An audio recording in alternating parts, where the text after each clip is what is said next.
कई लोग कहते हैं महाराज मेरा दुख दूर ही नहीं हो रहा है, हमारे जीवन में दुख ही दुख है, कभी आते ही नहीं, हमारे यहाँ बीमारी बीमारी है, कभी आते ही नहीं, हम कितने बार इंटरव्यू दे चुके हैं, हम फेल ही हो जाते हैं।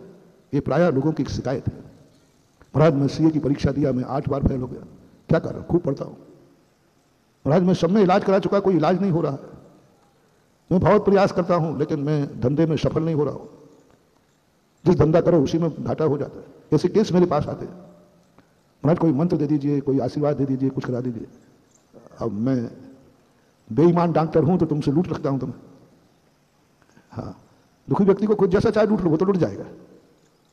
बेईमान हूं तो लूट सकता हूं, लेकिन मैं तो साधु हूं ना, मैं तुरंत कहता हूं भैया कोई इलाज नहीं है, कोई मंत्र नहीं है, मत पढ़ो इतने चक्कर में। कोई तुम्हें मंत्र दे देगा, कोई झाड़ा फूकी कर देगा, कुछ करेगा, ताबीज दे देगा, गंडा दे देगा, कुछ मत पढ़ो, है ही नहीं। ये सब तुम जैसे मूर्खों को लूटने के लिए लुटेरों ने आइटम बनाए,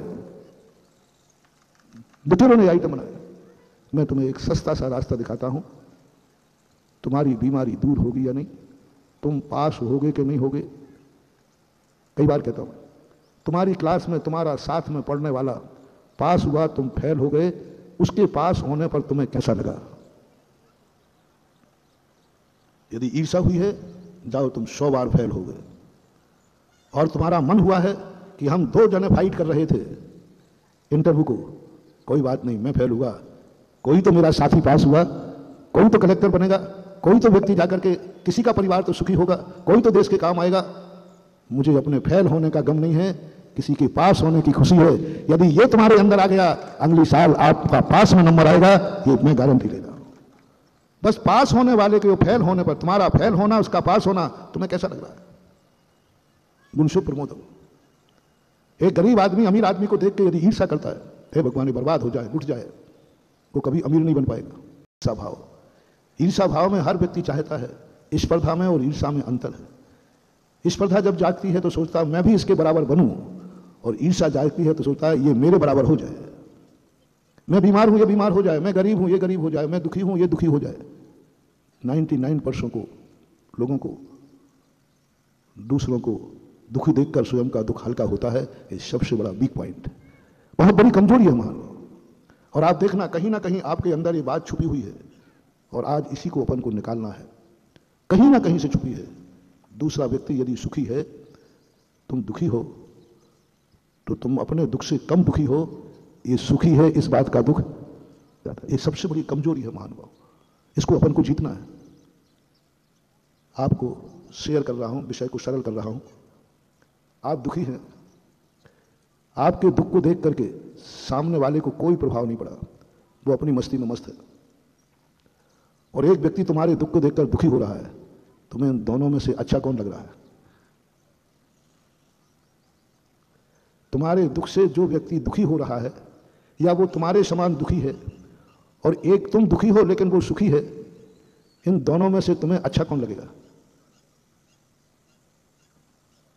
महाराज हमें तो जो हमारे समान दुखी है वही अच्छा लगेगा। बस यही कमजोरी है, यही कमजोरी है। अब तुम्हारा दुख कभी दूर नहीं हो सकता, तुम्हारा दुख बढ़ेगा। पूज्यवर उमा स्वामी महाराज श्री तत्वार सूत्र जी में लिखते हैं, परिवेदनान, हमारे समान दुखी दूसरे दुखी को देखकर यदि हमें शांति मिलती है तो हमारा दुख बढ़ेगा, अशाता वेदनी कर्म का बंध होगा। और हमारा पुण्य कब बढ़ेगा, जब सुखी व्यक्ति को देख करके हमारे मन में उसको जय जिनेंद्र करने का भाव आ जाए। कोई बात नहीं, मैं भली दुखी सही, लेकिन संसार में कोई सुखी तो है। बस अब आपका दुख खत्म होने, बहुत छोटे से टिप्स दे रहा हूं। सुखी होने का कोई मंत्र नहीं है महानुभाव, सुखी होने का कोई तंत्र नहीं है, कुछ भी नहीं है। सुखी अपने अंदर आत्मा से प्रकट करना है। तुम सुखी देख करके सुखी होगे, तुम्हारा दुख खत्म हो जाएगा। सुखी व्यक्ति को देखकर सुख होना है, और सुखी व्यक्ति को देखकर तुम्हें दुख हो गया। और सरल किए देता हूं, आपका सिर में दर्द हो रहा है, आपको नींद नहीं आ रही है, तो एक व्यक्ति आप नहीं सो रहे हैं तो वह भी नहीं सो रहा है, वो जाग रहा है। और दूसरा व्यक्ति, तुम तो सिर दर्द हो रहा, नींद नहीं आ रही है, लेकिन वो घर्राटे लेके सो रहा है। अब बिल्कुल सरल हो जाएगा, बच्चे को भी समझ में आ जाएगा तुम्हें इन दोनों में से कौन अच्छा लग रहा है। मैं तुम्हारी सिर दर्द की दवाई बता रहा हूं, माइग्रेन सिर दर्द की दवाई बता रहा हूं। लेना हो तो लेना, नहीं लेना हो तो मुझे जबरदस्ती नहीं देना। एक व्यक्ति आपको नींद नहीं आ रही है, आपका हेडेक हो रहा है, और दूसरा व्यक्ति गर्राटे लेके सो रहा है। तीसरा व्यक्ति आपके दुख को देख करके वो नहीं ये तुम्हें दुख हो रहा है, हम नहीं सोएंगे, वो भी जाग रहा है तुम्हारे साथ। अब इन दोनों में से कौन व्यक्ति तुम्हें अच्छा लग रहा है, कौन बुरा लग रहा है? बहुत बड़ा मेडिसिन। बोलो,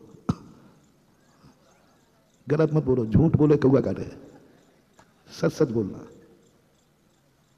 बस यहां अपनी कमजोरी पकड़ो महानुभाव।